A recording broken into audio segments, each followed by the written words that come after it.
بسم الله الرحمن الرحيم. الحمد لله كفى والسلام على عباده الذين اصطفى. أما بعد فأعوذ بالله من الشيطان الرجيم. بسم الله الرحمن الرحيم.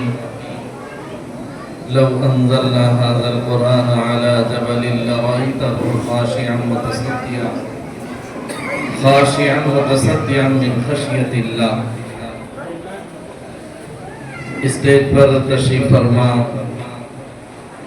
انتہائی معزز علماء کرام، بزرگان محترم، سامعین اعظام، پس پردہ بیٹھی ہوئی ماں بہنوں، ماشاءاللہ بہت دیر سے آپ حضرات پہلے تو طلبہ عزیز کا آپ نے پروگرام سماعت کیا، پھر اس کے بعد ایک بعد دیگریں حضرات علماء کرام، بالخصوص حضرت مولانا فیضان صاحب زید مجدہ جو پونا سے تشریف لائے، پھر اس کے بعد پرمغز اور بہترین نعتیں آپ نے سماعت فرمائی بہت ہی عمدہ شاعر کے ذریعے.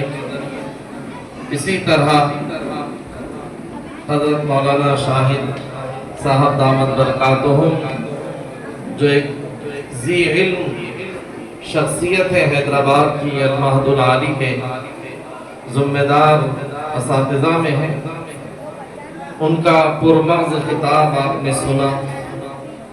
ابھی ولولہ انگیز عزیزم مولانا وجاہت اللہ کی تقریر بھی آپ نے سماعت کی، اور بیچ میں ناظم جلسہ جو ماشاءاللہ انور حسین صاحب، مولانا انور حسین صاحب بہت ہی بہترین انداز میں نظامت کے فرائض انجام دیتے ہوئے آپ کو اپنی طرف متوجہ رکھا. وقت اب دعا کا ہے اور آپ لوگ بھی اس سلسلے میں منتظر ہیں کہ جلدی چھٹی ہو جائے، اس لیے میں زیادہ وقت نہ لیتے ہوئے صرف ایک گزارش یہ کروں گا کہ جو باتیں آپ کے سامنے اب تک آئی ہیں اس پر عمل کرنے کی کوشش کریں.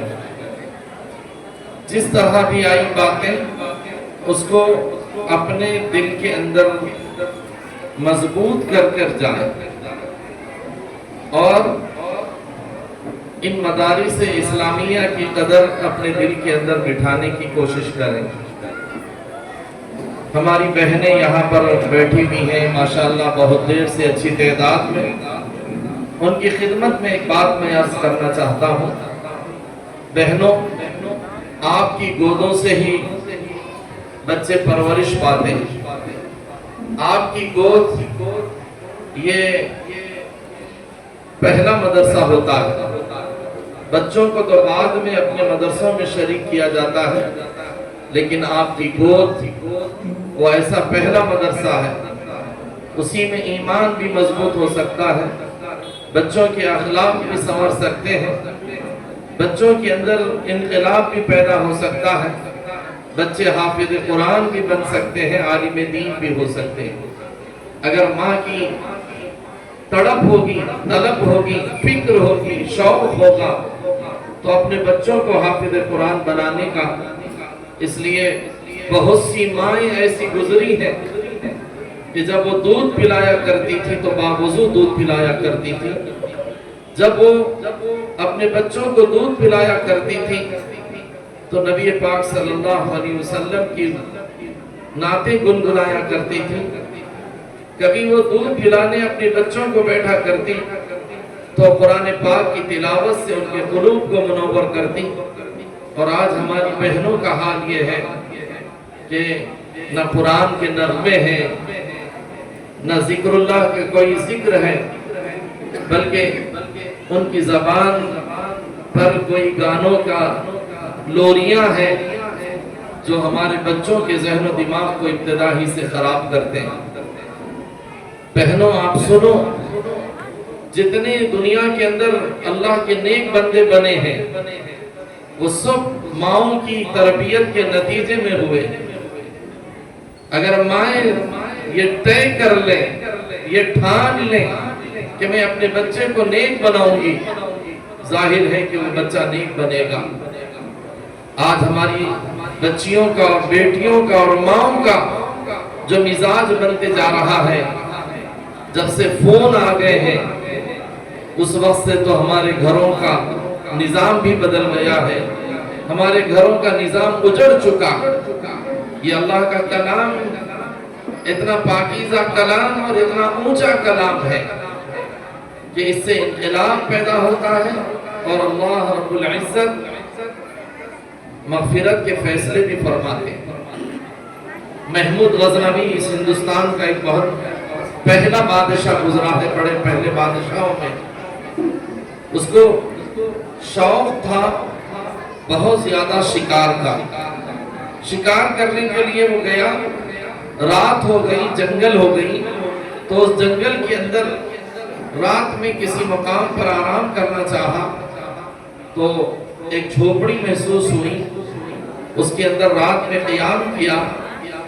وہاں ایک اللہ کا کلام کا ایک نسخہ رکھا ہوا تھا، جس کمرے میں اس کو رات گزارنا تھا اس میں اللہ کا کلام رکھا ہوا تھا۔ رات بھر وہ سویا نہیں، یہ کہہ کر کہ میرے اللہ کا کلام یہاں رکھا ہے، میں کیسے سو جاؤں۔ جب اس کا انتقال ہوا تو ایک بزرگ نے اس کو خواب میں دیکھا کہ اللہ نے تمہارے ساتھ کیا کیا۔ تو محمود غزنوی نے کہا، اس رات میں جو میں نے قرآن کا احترام کیا اس کی وجہ سے اللہ نے میری مغفرت فرمائی۔ آپ اندازہ لگاؤ کہ خالی ادب و احترام پر جب اللہ مغفرت کا فیصلہ فرمائیں گے تو جس کے سینوں میں قرآن ہوگا تو اس کی زندگی کے کیسے انقلاب پیدا ہوگا۔ اسی لیے نبی پاک صلی اللہ علیہ وسلم نے فرمایا، ایک حافظ قرآن خاندان کے 10 ایسے افراد کو قیامت میں بخشش کروائے گا جس کے اوپر دوزخ واجب ہو گئی تھی۔ خوش نصیب ہے وہ ماں باپ اور ان کا خاندان جو اس وقت یہاں ان 4 بچوں کی دستار بندی کے بعد بیٹھا ہوا ہے۔ کیا بعید ہے کہ یہ بچے جب قرآن پر عمل کریں گے، قرآن پڑھتے رہیں گے، قرآن زندگی میں رہے گا، تو کل قیامت میں خاندان کے 10 افراد کو سفارش کر کے دوزخ سے نکال کر جنت میں پہنچائیں۔ وہ ماں باپ بھی بڑے خوش نصیب ہیں۔ پیارے آقا سرور کائنات تاجدار مدینہ احمد عربی محمد مصطفیٰ صلی اللہ علیہ وسلم نے ارشاد فرمایا کہ ماں باپ کو ایسا تاج پہنایا جائے گا جو سورج سے زیادہ چمکتا ہوا ہوگا۔ تو اندازہ لگاؤ کہ وہ ماں باپ کی کتنی خوش قسمتی ہوگی قیامت میں کہ ان کے گھر میں یہ چمکتا ہوا حافظ قرآن روزانہ نظر آ رہا ہوگا تلاوت کرتے ہوئے۔ اس لیے بھائیوں سے بہنوں سے گزارش ہے، اپنی زندگی کو قرآن سے جوڑیے، قرآن سے تعلق پیدا کیجیے۔ صبح پہلے ٹی وی جو زیادہ ہوتی تھی گھروں میں تو آنکھ کھلتے ہی ٹی وی کا بٹن آن ہوتا تھا۔ جب سوتے تھے تو ٹی وی چلتے چلتے لوگوں کی نگاہیں آنکھ بند ہو جایا کرتی تھی۔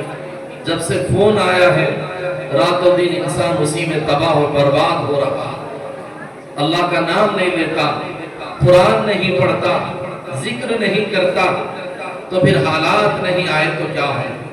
بہت سے لوگ قرآن کو صرف یہ سمجھے ہوئے ہیں کہ یہ صرف ادب کی کتاب ہے، کسی کے انتقال پر پڑھ لیا جائے، گھر میں برکت کے لیے قرآن کچھ حافظ بچوں کو بلا کر پڑھا دیا جائے، کسی آفس میں یا کسی دکان کی افتتاح میں قرآن پڑھ لیا جائے۔ میرے بھائیوں، قرآن اس واسطے نہیں آیا کہ صرف اس کو ہم ادب کی کتاب سمجھیں۔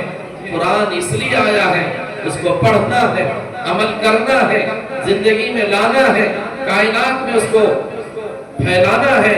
پوری انسانیت تک قرآن کے پیغام کو عام کرنے کی ضرورت ہے۔ آج مسلمانوں کے جو دشمن بنے ہوئے ہیں ان تک ہم نے اسلام اور قرآن کو نہیں پہنچایا، دین اور اخلاق کو نہیں پہنچایا، شریعت کو نہیں پہنچایا، جس کے نتیجے میں ہمارے برادران وطن کا ایک طبقہ میڈیا کی زہر آلود گفتگو کی وجہ سے ہمارا دشمن بنتا چلا جا رہا ہے۔ آج بھی قرآن میں، شریعت میں، دین میں وہی تاثیر ہے۔ اگر ہم اس پر چل کر بتائیں گے تو انشاءاللہ ہمیں سر بلند ہوں گے۔ اسی لیے کسی نے کہا، بہت قدیم اور پرانا شعر ہے، وہ معزز تھے زمانے میں مسلمان ہو کر، وہ معزز تھے زمانے میں مسلمان ہو کر، اور ہم خار ہوئے تاریخ قرآن ہو کر۔ آج جتنی ذلتیں ہیں، جتنی رسوائی ہے، جتنی بربادیاں ہیں، بہت سے لوگ کہتے ہیں دکان نہیں چل رہی ہے، بہت سے لوگ کہتے ہیں میری بچی کے رشتے نہیں ہو رہے ہیں، بہت سے لوگ کہتے ہیں کہ میرے گھر کے اندر پریشانیاں ہیں۔ ذرا غور کرو کہ اس گھر میں قرآن بھی پڑھا جاتا ہے یا نہیں؟ رمضان میں بھی قرآن نہیں کھلتا ہے بعض گھروں کے اندر، روز تو روز ہے، رمضان میں بھی نہیں کھلتا ہے۔ کئی کے مسلمان ہیں ہم لوگ، ہماری اسلام سے تعلق کی کیا بنیاد ہے؟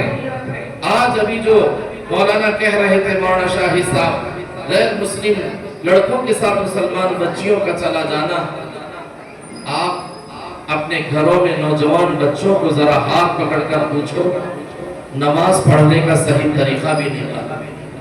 ایک نوجوان 25 سالہ بچہ ایک مولانا کے پاس آیا اور آ کر کہنے لگا، مولانا مجھے دم کر دیجیے۔ مولانا بولے کہ بھائی قل اعوذ برب الفلق قل اعوذ برب الناس پڑھ کر دم کر لو۔ وہ 25 اور 22 سال کا نوجوان کہنے لگا کہ مجھے پڑھنا نہیں آتا۔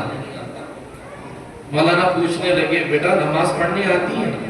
آج ہمارے نوجوانوں کا حال یہی ہے، آتا کچھ نہیں ہے، بولتے بہت کچھ ہے۔ اس نوجوان نے کہا، ہاں آتا مجھ صاحب، نماز پڑھنا آتا ہے۔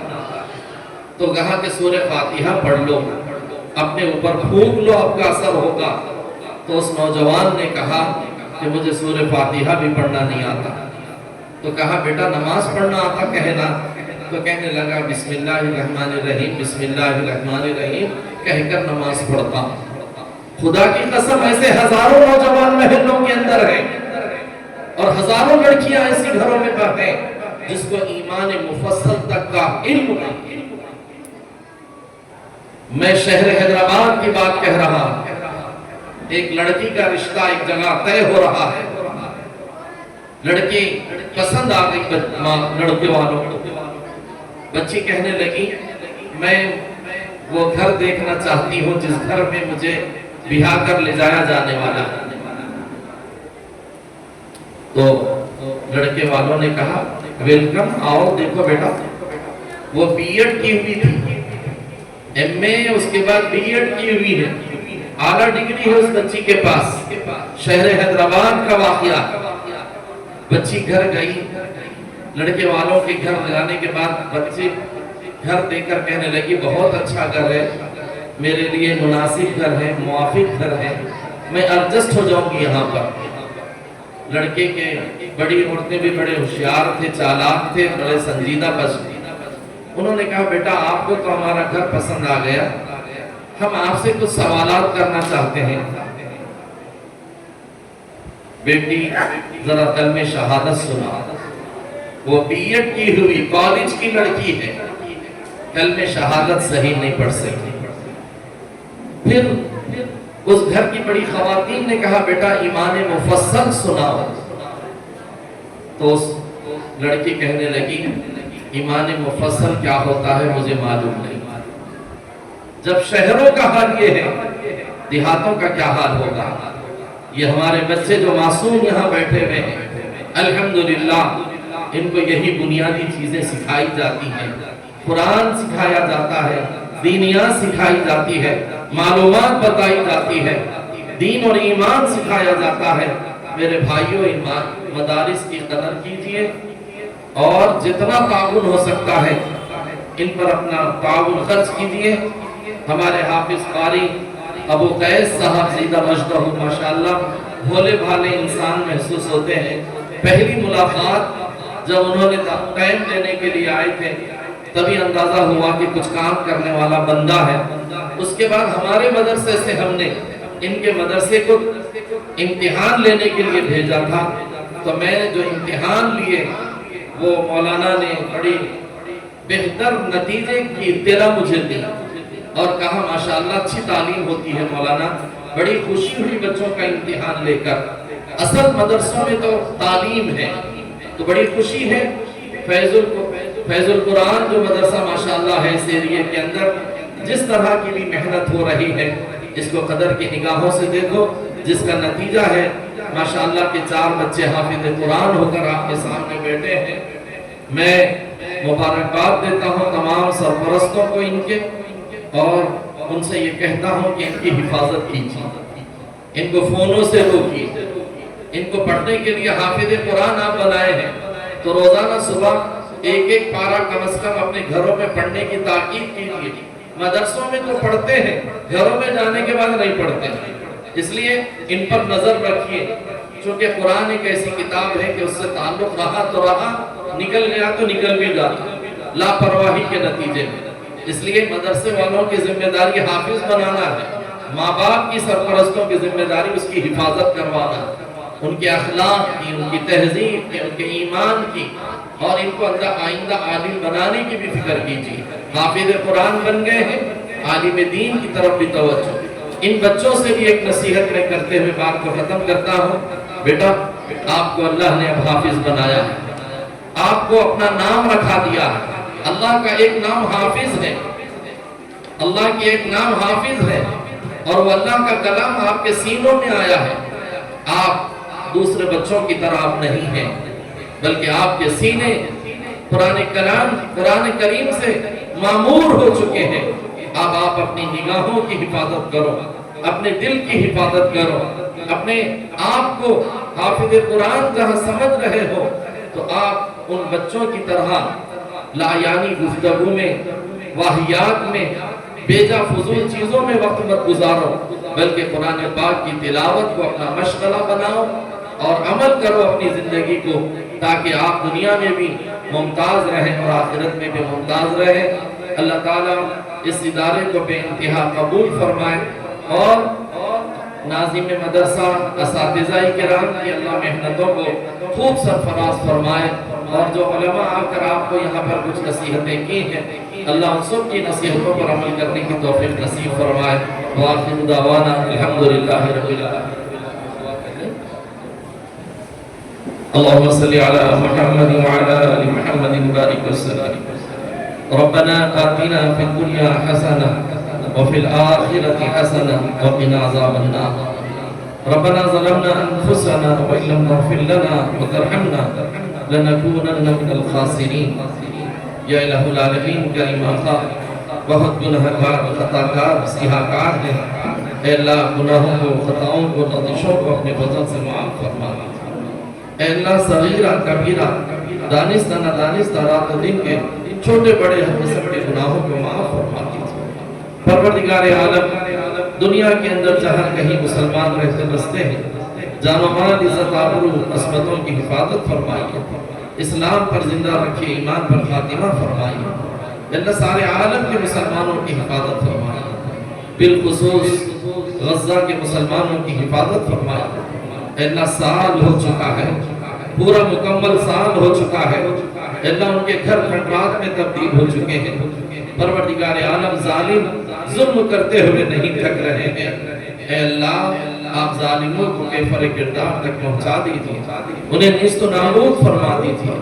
وہ چھوٹے چھوٹے معصوم بچے جنہوں کا کوئی قصور نہیں, اللہ وہ بھی تڑپتے ہوئے آپ کے دربار میں پہنچ چکے ہیں, ان کے خون کو رائے گا مت جانے دیجیے.